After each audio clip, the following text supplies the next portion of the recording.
My name is Nathan, and I always thought my phobia was absurd until it began haunting me even in my dreams.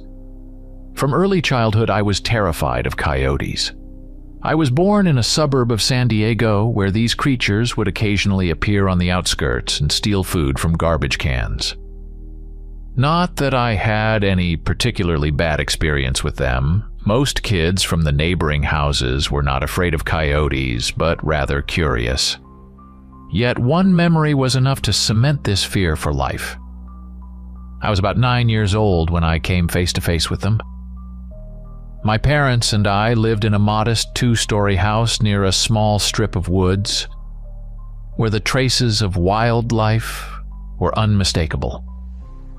One summer evening, I decided to go for a walk alone, planning to slowly wander around the yard to watch the fireflies.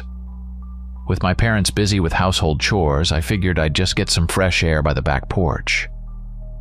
But soon, I felt the urge to venture a little further, to the very edge of the property, even though my dad had forbidden me from going too deep into the brush, fearing snakes and small predators.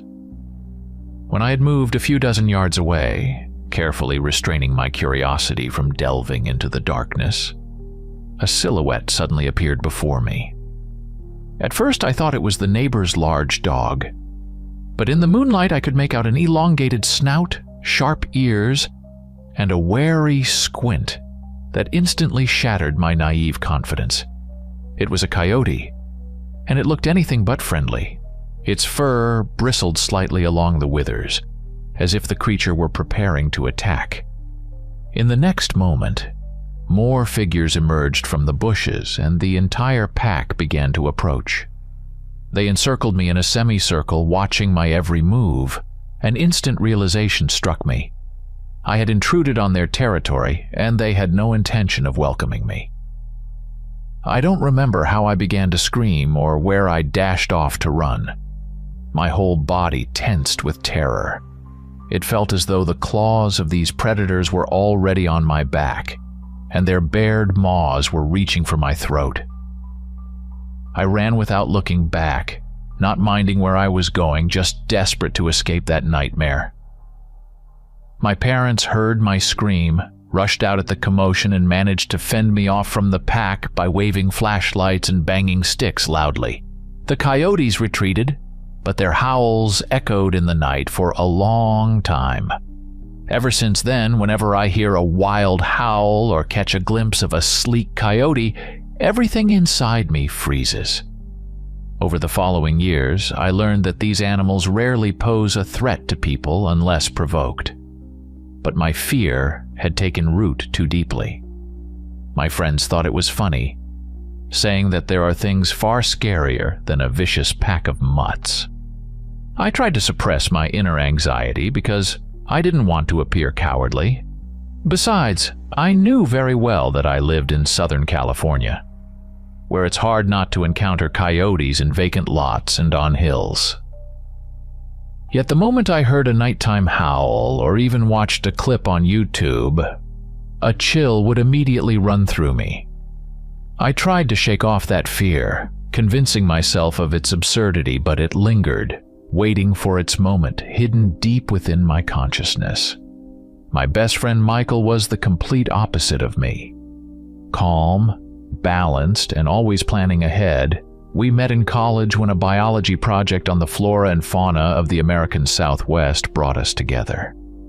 He quickly noticed my fear of coyotes, and thinking it might help, would jokingly provoke me with mentions of these creatures. But there was no malice in him, and our disagreements were usually smoothed over by mutual respect.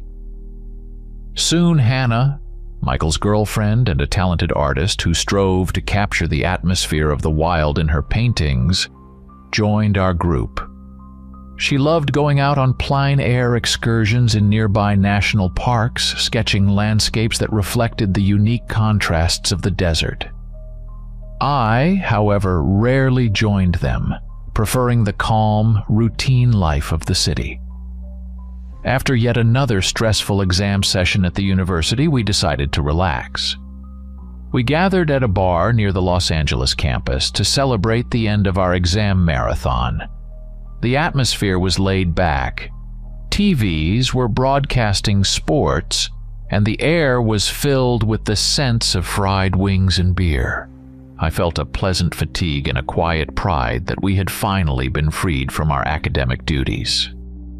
We reviewed Hannah's sketches, ones she had recently been proud of, while Michael discussed where he wanted to go in the summer. I enjoyed listening to his logical arguments about the benefits of active recreation, how the brain needed a reset, and that new experiences stimulated creativity. At one point, Michael mentioned the idea of going on a week-long hike in Joshua Tree National Park. He assured us that the place was imbued with a special energy.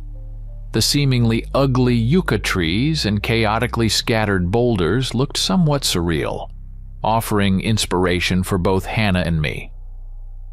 At that moment, something inside me clenched.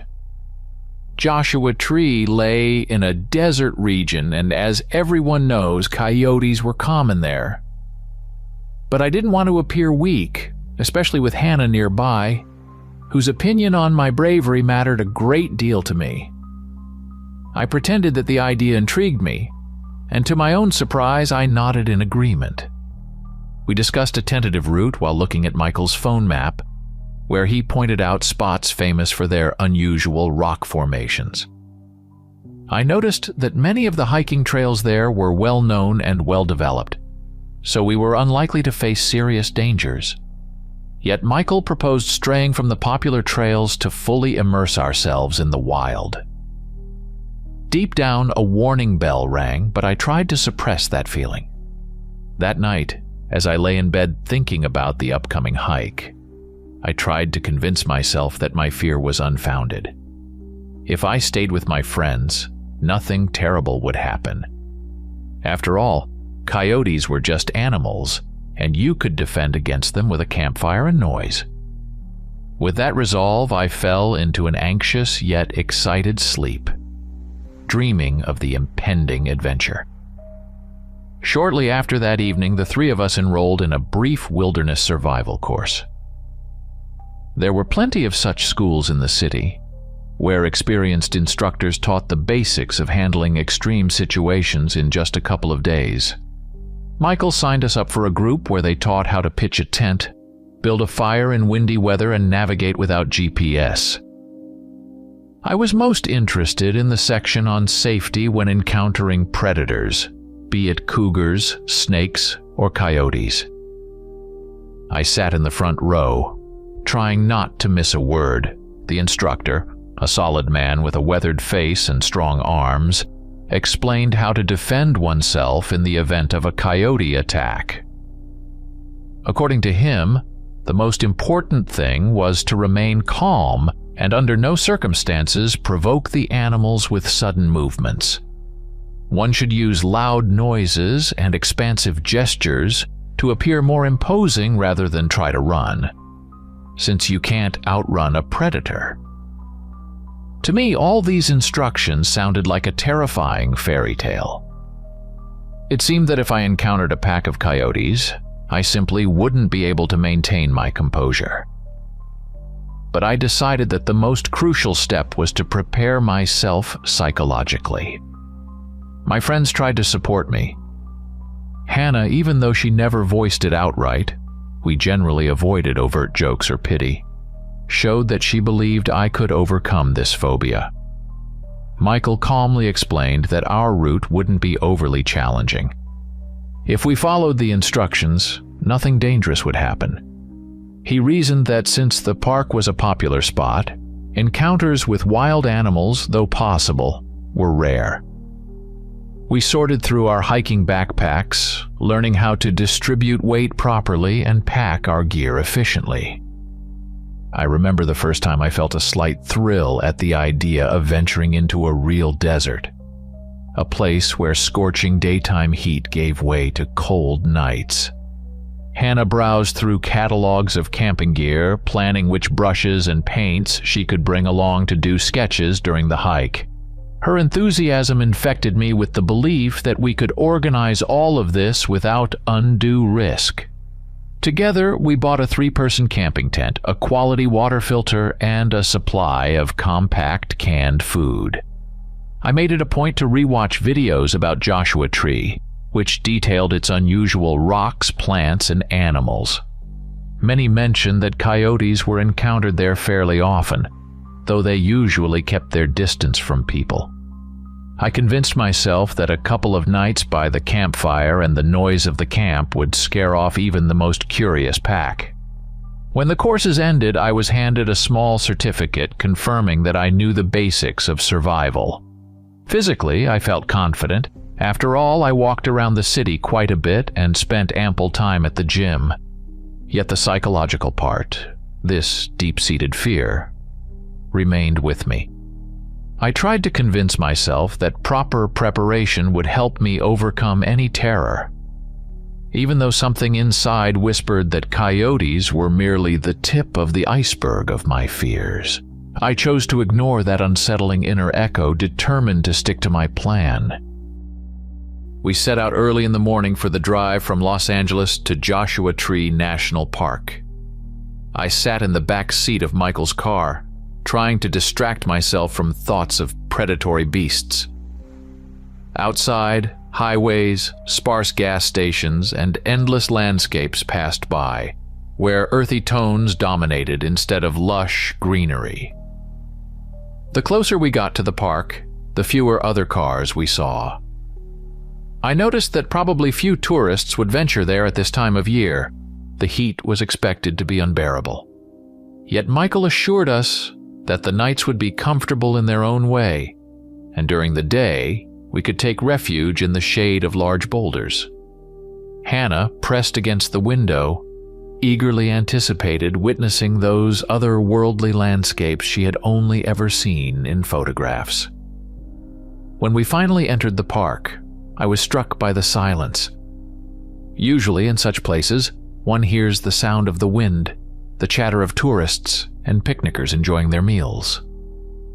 But now it was as if the entire space had frozen in anticipation.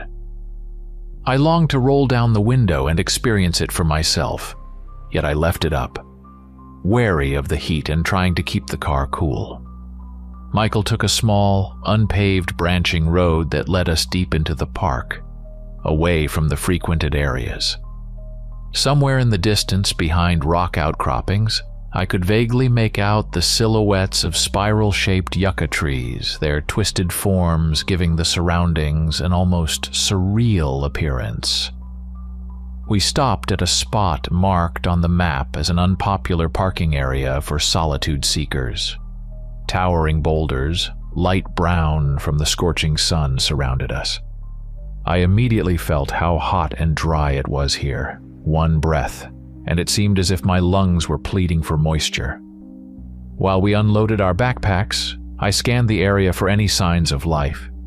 Birds, insects, anything. But there was nothing. No chirps of crickets, no rustling of small creatures, only the sun's oppressive heat and a light breeze stirring the thorny bushes. We decided to set up camp between 2 enormous boulders so that they could at least partially shield us from gusts of wind and create some shade. The tent was pitched quickly, thanks to our survival training.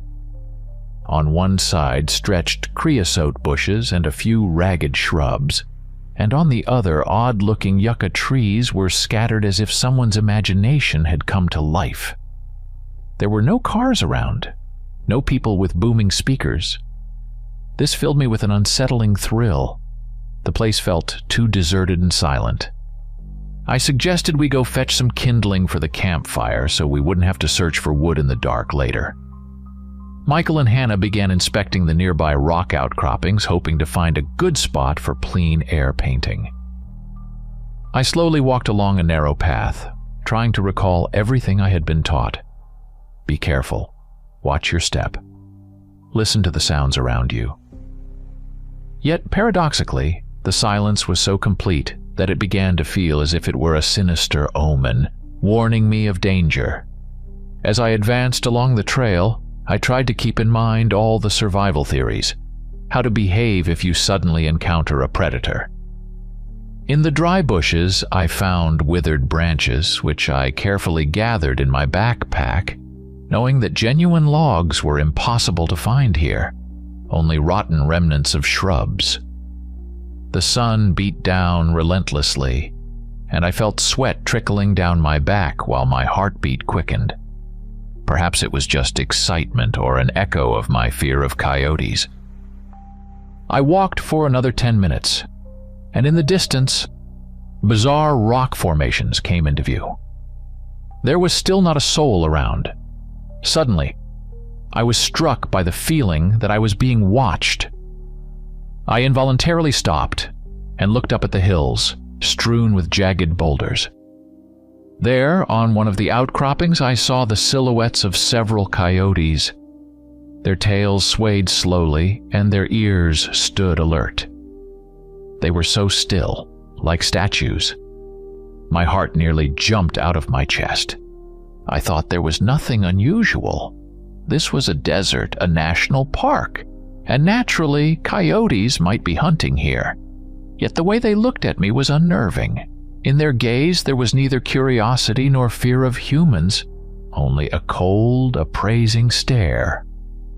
I tried to remain calm. According to all the recommendations, if a predator is watching you from afar, you should just keep moving without making aggressive gestures. But soon I noticed there were more coyotes than I had initially thought. On another hill, closer to the shadows, I discerned a couple more figures, and all of them were staring directly at me. It seemed as if every step I took was being tracked with frightening synchronicity. They didn't growl or prowl. They were simply waiting. I moved forward, deciding not to provoke these creatures, and tried to shut out the terrifying thoughts. But then a long howl cut through the air. I shuddered and looked back. Immediately, several coyotes lifted their snouts to the sky. They howled so loudly and in unison that it felt as if a balloon of panic had burst in my head. It seemed as if that eerie chorus came from everywhere, from the rocks, the ravines, and the dark thickets of thorn bushes. My knees began to tremble, and my hands let go of the kindling. My legs carried me back to the camp, away from those yellow eyes. I knew that if they chased after me, I wouldn't even have time to think about defending myself. Discarding my backpack, which was useless at that moment, I dashed down the trail, cursing myself for panicking while trying not to let it completely overwhelm me. My mind conjured images of sharp fangs latching onto my leg, as if a dozen beasts were tearing me apart. But as I neared the camp, I realized that I still did not hear the sounds of a chase. Only that same long howl echoed from time to time. When I finally reached camp, I stopped, breathing heavily and uncertain of how to explain to my friends what I had seen. My forehead was slick with sweat and fear, and my mind pulsed with the thought that these coyotes had behaved too strangely, as if they were warning me of something more monstrous than themselves. I took a long time to recover after the encounter with the coyotes. Back at camp, I tried to explain to Michael and Hannah that the animals had acted abnormally. They listened but didn't share my terror. Michael, ever the rational one, assured me that coyotes often howl and that packs might exhibit curiosity, especially if they're not afraid of people. I understood his logic, yet the sense of threat lingered. I wanted to pack up and leave immediately, but I didn't want to seem hysterical. Hannah, watching me, appeared worried, yet tried to remain calm. I sensed that she wanted to support me without making matters worse. To distract ourselves, we decided to search for a stream that had been mentioned during our survival course. Michael was convinced that not far from here there would be a small water-filled crevice.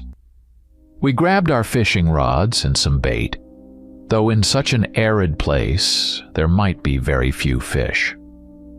Nonetheless, the activity diverted our minds from thoughts of coyotes, and I focused on each step to maintain concentration.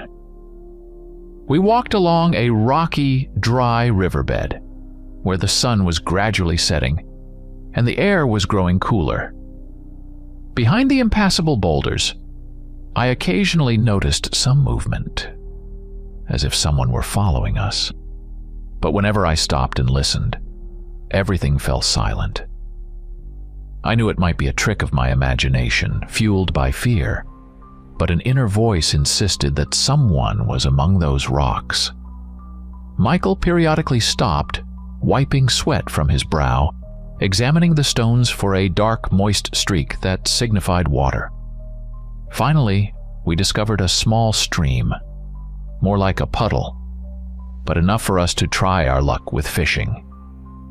Soon we caught a few small fish, each about the size of a palm.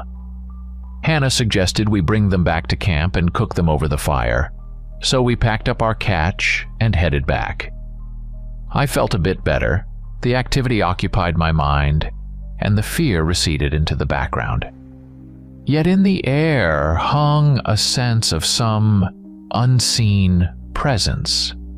It was as if the entire desert around us was watching our every move, as if assessing whether to attack or not. As dusk began to fall, we built a campfire. The flames flickered against the rough sides of the boulders, and our shadows danced and elongated, giving everything an ominous look. The warmth of the fire was a welcome comfort after the biting wind that grew stronger in the evenings.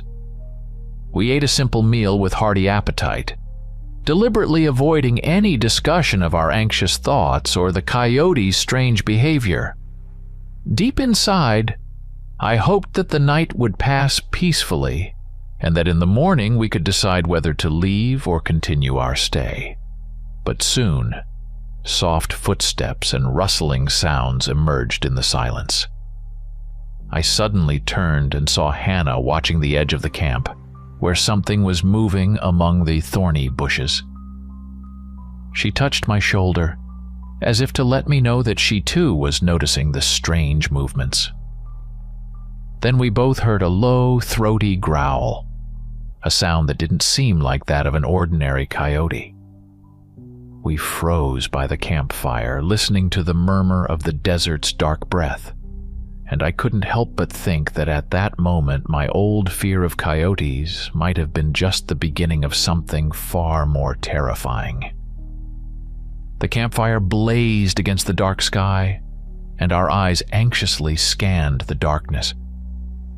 Every now and then, silhouettes flickered in the underbrush, and I realized I couldn't tell if those figures were ordinary coyotes or something else. Michael, overcoming his caution, grabbed a knife and a flashlight, intending to check who was roaming about. I wanted to stop him, but I couldn't bring myself to panic openly. Everything happened so fast that my recollections are a bit hazy. Yet I still feel that soul-chilling moment. Michael headed toward the nearest bushes, holding the flashlight out in front of him.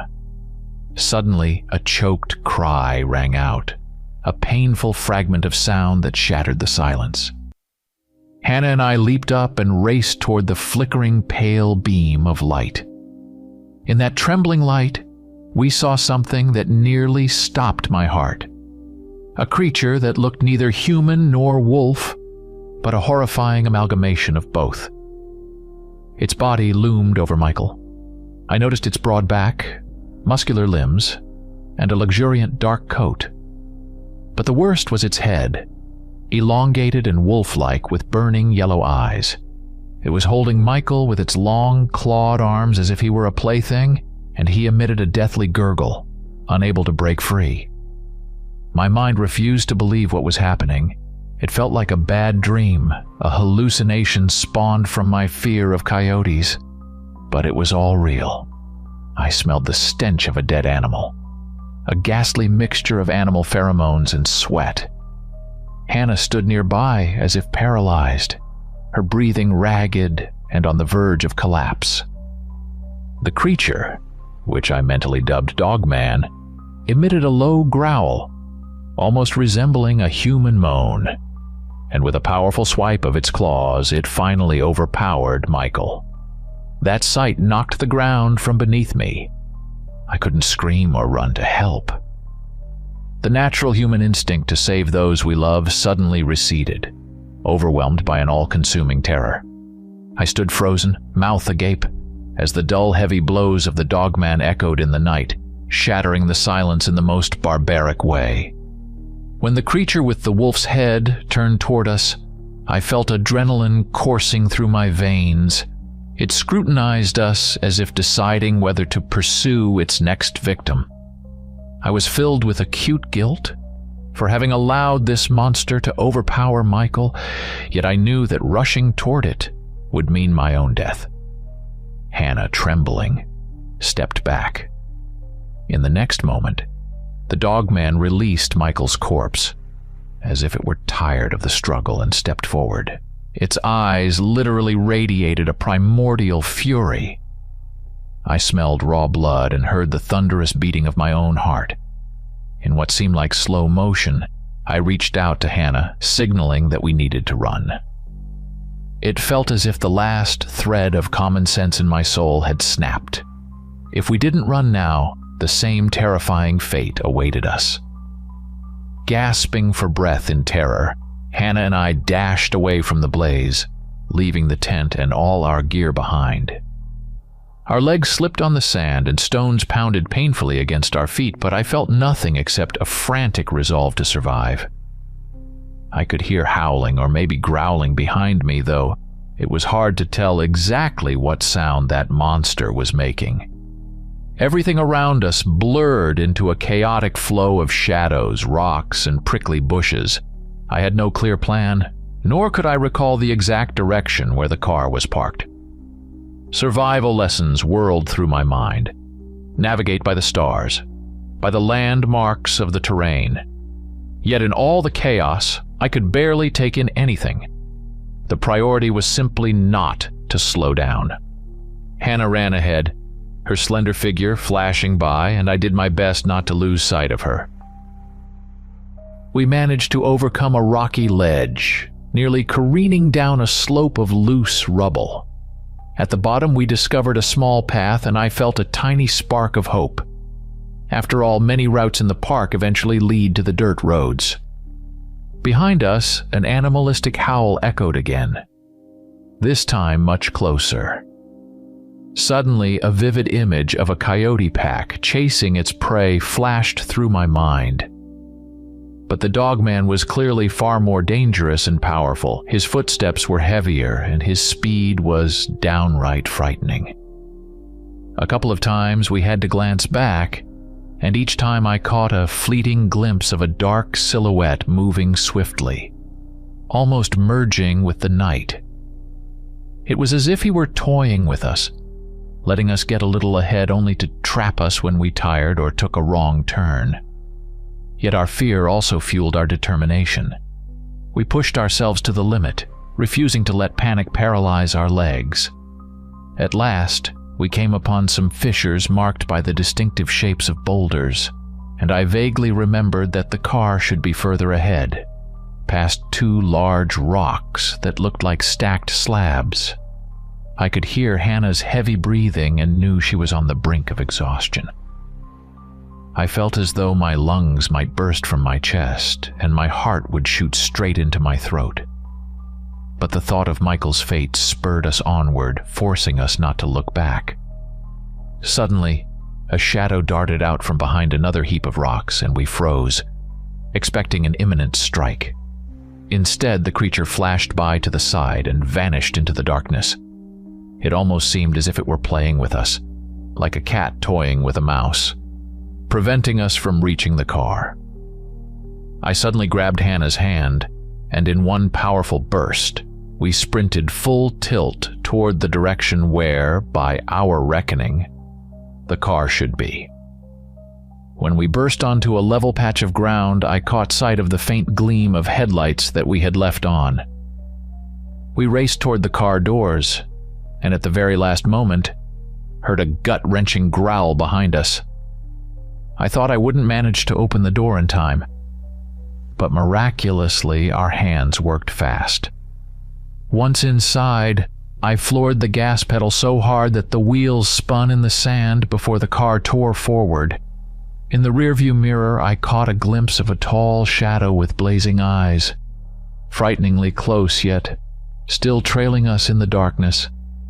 And just like that, we escaped the deadly trap, feeling nothing but a dizzying mix of terror and relief. We drove through the night in near silence. No words were needed to express what we felt. The sun began to rise as we finally spotted a sign for a police station in a small town on the edge of the desert. It felt as though we'd fled a nightmare, yet reality continued to haunt us. Michael's face, his last doomed expression, and the brutal image of the dogman's attack were all seared into my mind. Hannah sat beside me, clutching her arms as if trying to warm herself, even though the car felt stuffy. We eventually forced ourselves to get out and enter the police station. There were only a few officers working there, all of them looking like sleepy people not expecting early visitors.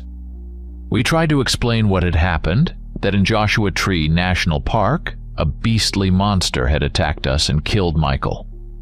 But the more detailed we became in describing the dogman, the more skeptical the officers looked.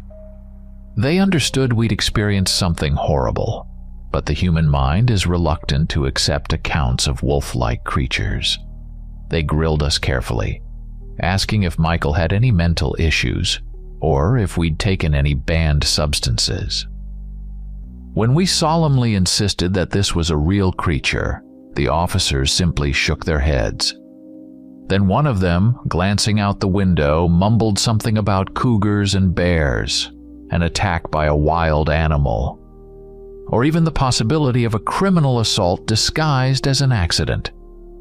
We said nothing further, unable to offer any proof besides the vivid images in our minds and the lingering sticky terror that still wouldn't let go. In the end, the officers said they'd send a team to inspect the scene, but I sensed they weren't expecting to find anything outlandish. In their view, we had either been mistaken or overcome by shock. Some even called it a coyote attack, while others speculated that we'd been frightened by a lone vagrant or poacher. Hannah and I were too devastated to argue further. Our desperate need to prove the truth clashed with overwhelming apathy and a crushing guilt over Michael's death. When we finally left the station, the bland chatter about checks and late reports still rang in my ears. I realized that no one would ever chase a wolf-like monster in the California desert. No one would believe it until they encountered it themselves. Hannah was silent, but her face said more than any words. In her eyes, I could see that she too couldn't come to terms with the reality of the dogman. With heavy hearts, we headed back to the car, and I took a brief look at the claw marks on its body. The police hadn't noted those scratches, or perhaps they'd simply chosen to ignore them. We knew our story sounded insane, but that's often the nature of true horror. It defies the ordinary and makes you doubt your own sanity. After Hannah and I left the police station, I felt sick and weak. We spent several days in a cheap motel, struggling to recover and unable to return to normal life. I stared at unfamiliar walls, haunted by memories. The nightmarish scenes of the dogman still replayed before my eyes, and my ears rang with the sound of animal howls. Hannah spoke to me in short, clipped phrases as she desperately tried to cope with the shock and grief over Michael. We didn't know how to reconcile what we had experienced or what to do next. I attempted to share our story on social media, writing a long post that included pleas not to venture deep into Joshua Tree without proper preparation, and warning of an unknown beast. A few people responded with curiosity. Some laughed, while others suggested we'd merely encountered urban legends of the so-called Dogman, or Wolfman. Among the comments were accusations that we were fabricating the tale for hype. Yet I also received several private messages from people claiming to have seen similar creatures in different parts of the U.S., insisting that official agencies prefer to hush up such cases by blaming them on cougars or lost bears. I felt as if my cry for help and warning were drowning in a flood of information, failing to provoke a serious response. But I kept insisting that one should never underestimate what lurks in the desert. Whenever I recalled that monster's gaze, I couldn't believe it was merely an animal. In its eyes, I saw something conscious, almost a human cruelty, as if it relished the hunt itself. Meanwhile, Hannah tried to capture the nightmare on paper, hoping that art might help expel the fear from her mind. But her paintings turned out dark and agonizing. In each one, I saw a trace of that sinister face that kept resurfacing in my memories. We spoke little of the future. It seemed that Michael's death and our escape had left an indelible mark that neither time nor comforting words could erase. Returning to college, I tried to recount everything to acquaintances, only to be met with disbelief. Soon, rumors and gossip divided people. Some claimed we'd simply fallen victim to a wild coyote attack, while others laughed and said we must have imagined it. I wasn't trying to convince everyone, though. My sole aim was to warn those planning a trip to Joshua Tree that things are not as benign as they seem. I wrote about unfamiliar tracks in the sand, a strange howl, and tales from longtime locals mentioning legends of a half-human beast lurking in the desert. Now looking back, I realized that my fear of coyotes was merely a feeble echo of the terror we faced. And if people choose to dismiss my story as fiction, that's their right. Still, I implore everyone reading these words to remember. Somewhere in Joshua Tree, among the rocks and thorny bushes, lurks something that could be far more dangerous than any known creature. I don't know if there's a way to defeat it, but I'm certain of one thing. Stay vigilant and never venture deep into the park alone or thoughtlessly. For what killed Michael still lives there, waiting for its next victim. Story 2. I spent my childhood in a quiet town in southwest Oregon, where every summer offered freedom from school walls and the chance to explore the surrounding countryside far and wide. I always loved the scent of morning pine, the coolness of shady trails, and the uncanny silence of the forest, as if it were hiding secrets at every turn. One of my favorite places was Silver Falls State Park, a vast expanse of wilderness with mountain passes, deep glens, and streams that tinkled quietly beneath ornate bridges. As a teenager, my best friend Sam and I could disappear there for days on end. We'd pack our tents and provisions and wander off wherever our eyes led us until we stumbled upon the familiar campsites we knew. Often, we chose the more inaccessible trails to fully enjoy the solitude and untouched tranquility of nature. Back then, it felt like an endless adventure. Over the years, trips to the park became less frequent. I landed a job in another state. Sam stayed in our hometown, and our connection was maintained only through brief phone calls and occasional holiday meetups. But one day I was suddenly overwhelmed by a wave of memories. The scent of the morning forest rang out in my imagination once again, and I felt an intense longing to return to the place where a significant part of my youth had unfolded. I spent hours flipping through photos that Sam and I had taken on our old film camera, and I decided it was time to see Silver Falls State Park once more. When I called Sam, I heard the same nostalgic yearning in his voice. Apparently, he'd been dreaming of getting out of town for a while, but the right opportunity had never come along. We agreed to meet early on Saturday morning at the main entrance of the park. All week, I gathered my gear as if I were setting out on a hike for the first time in my life. I found an old backpack in the closet, carefully unpacked my sleeping bag, and patched up my tent. I also loaded an app with offline maps. Cell service in Silver Falls State Park had always been spotty, sometimes completely absent. At the same time, I recalled how, as kids, we navigated with paper maps, plotting our routes on a whim and relying on the compass that still lay in a desk drawer.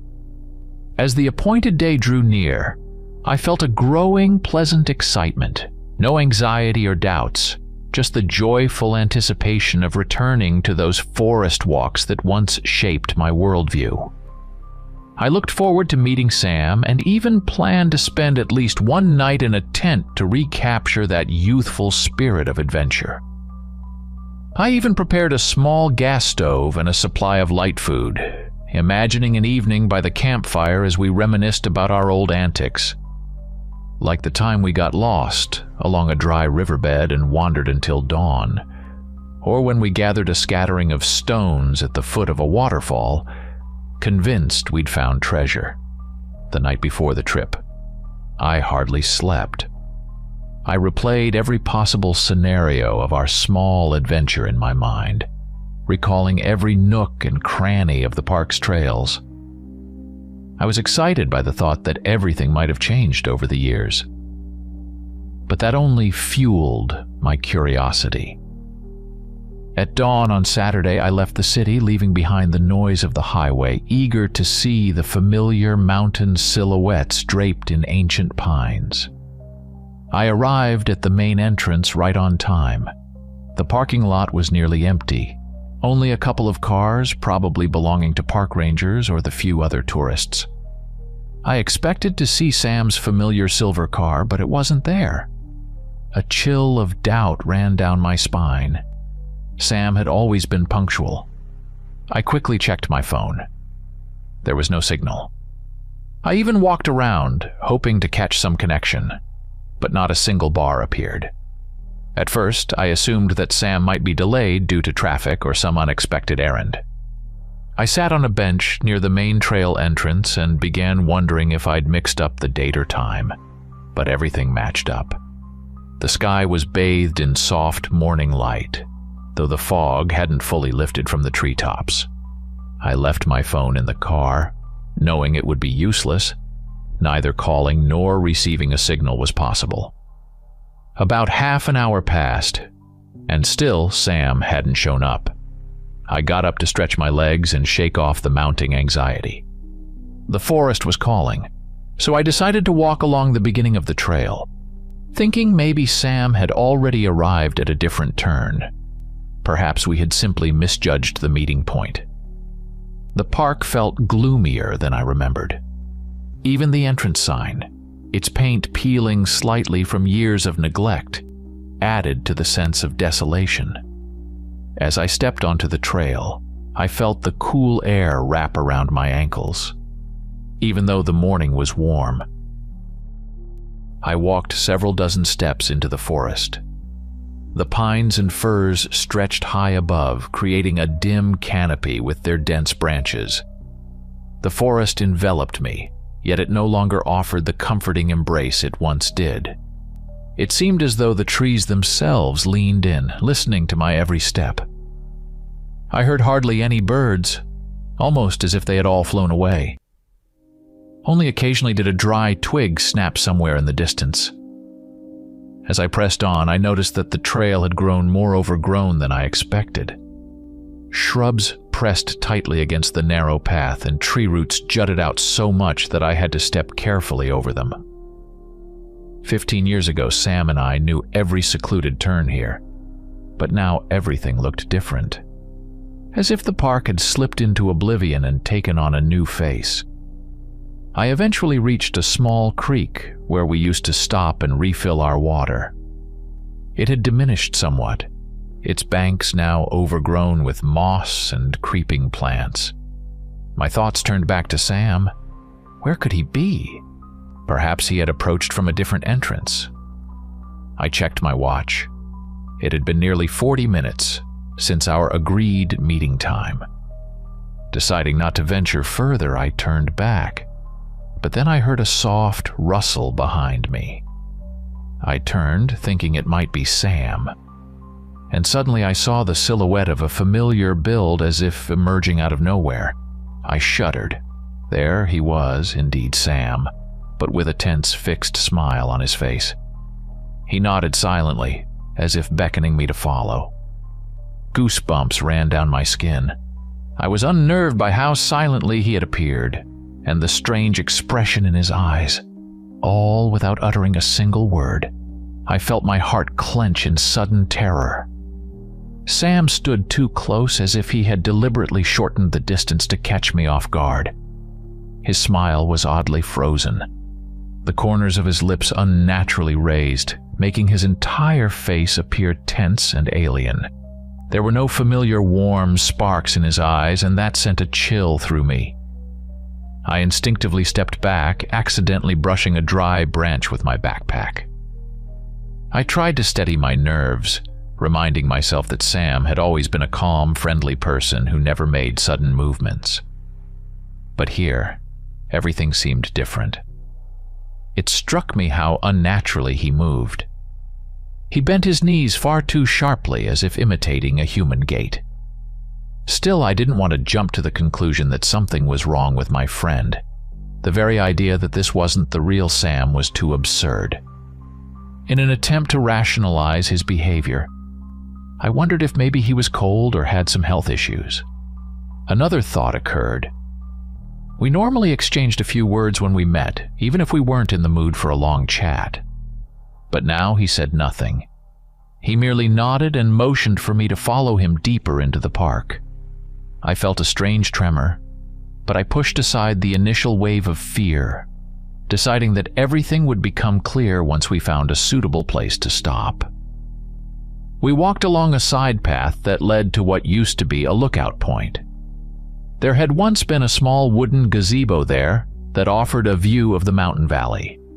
I trailed a little behind Sam, noticing that he would occasionally glance back as if checking whether I was following. Every time our eyes met, he gave a slow smile, but that smile lacked any of the warmth I remembered from the old Sam. Before long, I noticed a slight pain in my calf.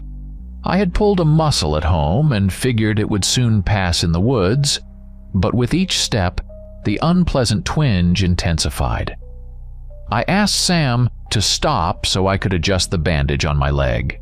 However, he seemed to ignore my request and kept moving forward without slowing down. I had to call out his name loudly, even though I couldn't hear my own voice clearly as the forest swallowed the sound. Then he froze and looked at me as if he didn't understand what I wanted. I pointed to my leg, and finally, he stopped. We stood in the midst of dense underbrush where hardly any light filtered through. I sat down and checked my bandage, trying hard not to look at Sam. A chill ran through me, and it wasn't just from the pain. In all our years of friendship, he had never acted like this. His posture was unnervingly tense. He tilted his head slightly while his shoulders remained perfectly still, as if he were scanning me, waiting for me to stand up again. After a minute, I suggested we return to a more open path, but he only nodded again, and a strange smirk appeared, as though he were mocking my discomfort. I tried to dismiss the rising fear, clinging to rational explanations. Perhaps it was just fatigue, stress, or even an argument I wasn't aware of. Yet the sense of alienation grew stronger, and I began to regret following this silent, eerily changed Sam. Once the pain subsided a bit, we resumed our journey. I tried to focus on memories that might restore a sense of security, murmuring quietly to myself stories from our past. Like the time we found an abandoned ranger's cabin and marked the location of an old well on our map, or when Sam fell into a creek while trying to catch trout. But the more I recalled, the gloomier my mood became. Sam remained a stranger. In the peripheral glance I caught of him, there was an alien focus, almost hostility. Finally, I decided to bring up a specific incident from our childhood, the time we camped by an ancient cedar and heard strange screams from deep within the forest. Back then, we had sat by the campfire all night, racking our brains over what those sounds might be. I expected that story to evoke the familiar reaction from Sam.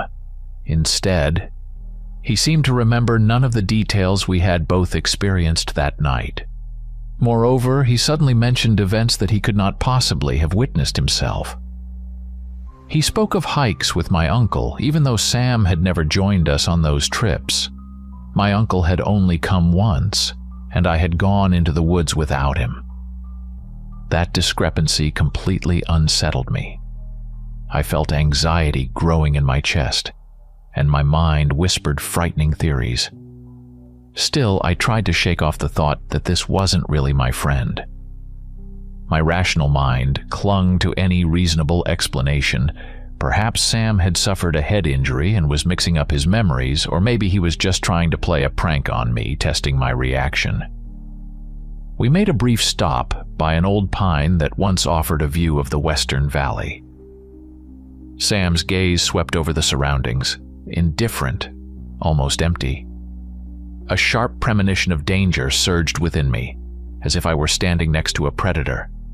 Another memory flashed by. The time Sam and I had discussed photographing the tracks of an unknown beast that had once terrified us with its nocturnal howls. And now, here he was, a man showing not the slightest interest in what had once so deeply troubled the real Sam in his youth. Then it hit me clearly. This figure knew certain things, but was confusing the details. At one point, Sam even called me by a stranger's name before quickly correcting himself, pursing his lips and falling silent. A chill ran down my spine. Slowly, I got up and decided I couldn't continue any further. I looked at his hands, thin, tense fingers that seemed ready to lunge at me. In a flash of realization, I knew I had to run while I still had a chance. Even though the pain was seizing my leg, staying here with this creature was a surefire path to disaster. A frantic thought pounded in my head. This isn't him. I stood up and pretended I wanted to continue along the trail. But as soon as we moved, I abruptly turned and sprinted in the opposite direction, ignoring my injury and the gnarled roots beneath my feet. For a moment I heard a hoarse hissing behind me, followed only by the pounding of my heart and the crunch of breaking twigs. I raced down the trail, dodging branches like a cornered animal. There was no clear sound of pursuit behind me, but I could sense a threatening presence looming at my back. With great effort, I burst out onto the parking lot and stumbled toward my car. I started the engine, and without looking back, sped onto the highway, trying desperately to convince myself that it had all been just a nightmare. But the reality of that terror gripped my heart. What if the one behind the mask of my friend was capable of even more? When I returned to my suburban apartment, I couldn't calm down right away. My heart still pounded like that of a cornered beast. I couldn't shake the memories of the strange behavior and that eerie smile on Sam. I checked my phone and saw messages from the real Sam. One had been sent before I left. He explained that his car had broken down the day before and that he wouldn't be able to make it to the park on Saturday. Then I found another, even more alarming message. Sam reported that he'd seen in the news that Silver Falls State Park had been suddenly closed to visitors due to a series of unfortunate incidents. He advised against going there until things became clearer. A lump formed in my throat as I realized I had spent several hours in the woods without Sam. I called him back, and thankfully, the connection in the city was stable. Hearing his familiar voice brought a strange mix of relief and a dreadful awareness of what had happened. Sam explained that he indeed never made it to the park, and had spent the entire day in the city trying to find a mechanic for his car. I closed my eyes, recalling how someone had taken on his appearance and lured me deep into the forest. Sam didn't understand why I fell silent on the phone, but I didn't want to go into details. It would all sound insane. I briefly thanked him for the warning and assured him that I was fine. Inside, anxiety still churned, though I couldn't bring myself to admit that I had seen a ghost or something even more terrifying. That evening, I tried to distract myself by watching TV, yet my thoughts kept returning to the dark, oppressive image of that forest. I constantly felt as if someone were watching me. By dusk, I found myself jumping at every sound outside the window. Then, I heard a resounding knock on the door, as if someone had forcefully slammed their fist against it. My heart nearly dropped. I crept down the hallway as quietly as possible and looked through the peephole. In the dim light of a street lamp, I saw a figure strikingly resembling Sam. An overwhelming sense of déjà vu washed over me, as if I were standing before that ominous replica of my friend once again. Fear paralyzed me. I knew I shouldn't open the door. Deep down, I was convinced that before me stood that imposter who had trailed me from Silver Falls State Park. I froze in the hallway, holding my breath. The creature seemed to be picking up the slightest hint of my presence. I could just make out a faint tapping sound, like a clawed scraping. It didn't seem like it was about to leave. Panic clouded my thoughts, but I managed to grab my phone and dial 911, reporting a possible break-in. While I waited for the police, the knocking subsided and then stopped altogether. When the officers arrived, I heard no further sounds or footsteps. They searched the yard, their flashlights sweeping around the house, but found nothing suspicious, only a few small scratches on the front door that they photographed. After a brief conversation, I was left with an overwhelming sense of hopelessness. I didn't know how to explain that this creature could mimic my friend's appearance, and that it now seemed to know where I lived. The next morning, I woke up with stiff muscles and a sore leg, but I couldn't really rest. The nocturnal visit from that stranger left me on edge. I spent the rest of the weekend online, frantically searching for information about mysterious disappearances around Silver Falls State Park. I encountered local urban legends claiming that werewolves roamed the nearby forests. One old blog post described how people would vanish in the thicket only to be later found brutally torn apart. Other articles spoke of creatures capable of assuming a human guise to manipulate their victims. It all sounded insane, yet as I compared the details, I realized that far too many elements matched recent events. For several nights afterward, I heard muffled sounds at my door or by the window of my bedroom. Each time, my heart sank and I didn't dare to peek through the gap. It felt as if the creature knew that I was starting to uncover the truth. One night near midnight, a dim street lamp shone through the window, and a shadow flickered on the wall. It passed by so quickly that I couldn't make it out properly, but a surge of fear gripped me. The werewolf was back. I tried to learn everything I could. Among the rumors, one story stood out. These creatures feed on the emotions of fear and can mimic their victims' behavior, including speech, smiles, and gestures. But they have flaws. They often mix up details of a person's background and inaccurately replicate the individual's character. That explained the inconsistencies I had noticed in Sam's behavior.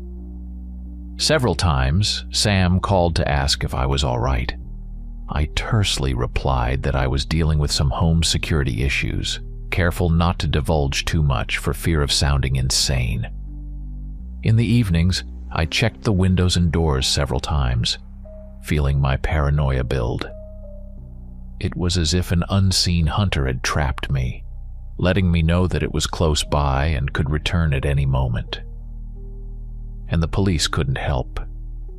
it was just some unknown intruder to them, someone they had never caught in the act. I continued reading about ways to fight werewolves. The most conflicting sources mentioned the power of silver or fire, claiming that these creatures were mortally afraid of burns and silver wounds. Of course, I wasn't sure if those legends could be trusted, but I knew I'd have to defend myself somehow if the creature returned. Deep down, I was convinced that sooner or later I'd have to confront it head-on. That Thursday night, I barely slept, sitting in the kitchen with a lamp on, straining to catch every sound.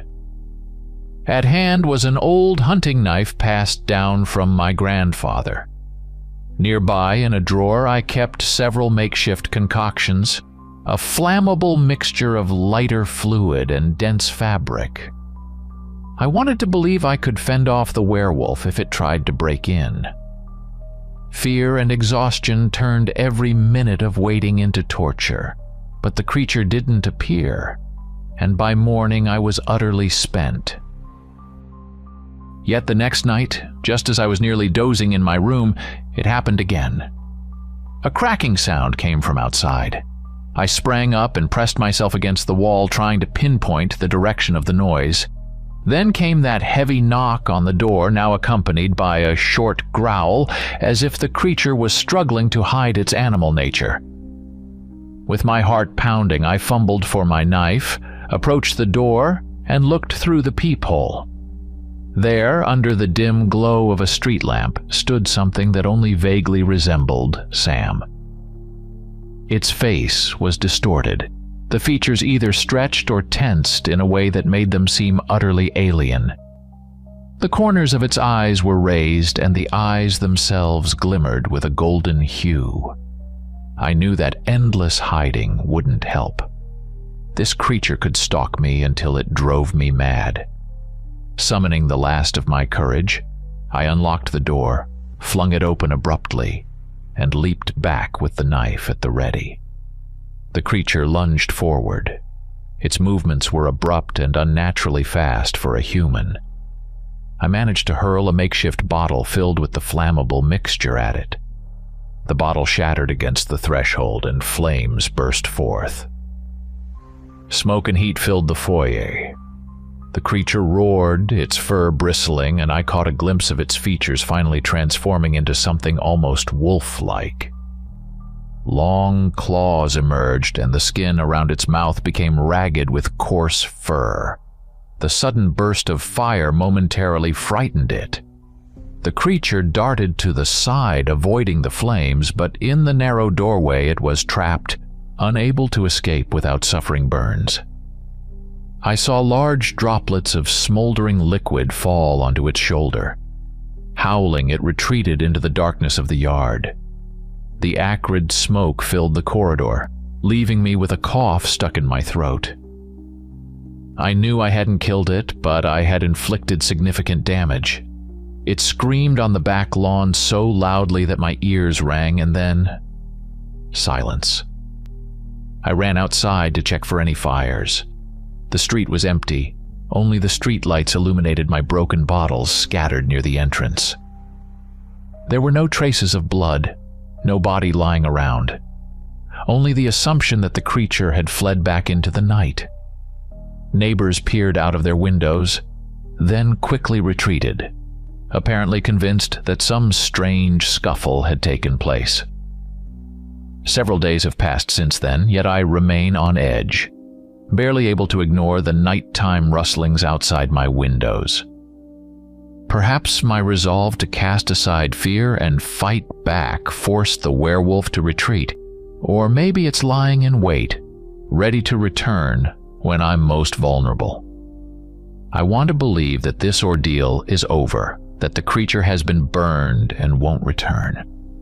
But I know that somewhere deep in the stifling forest of Silver Falls State Park, there is something that can take on a human form. And if it harbors malice, all I can do is hope I'll be ready when it decides to show itself again.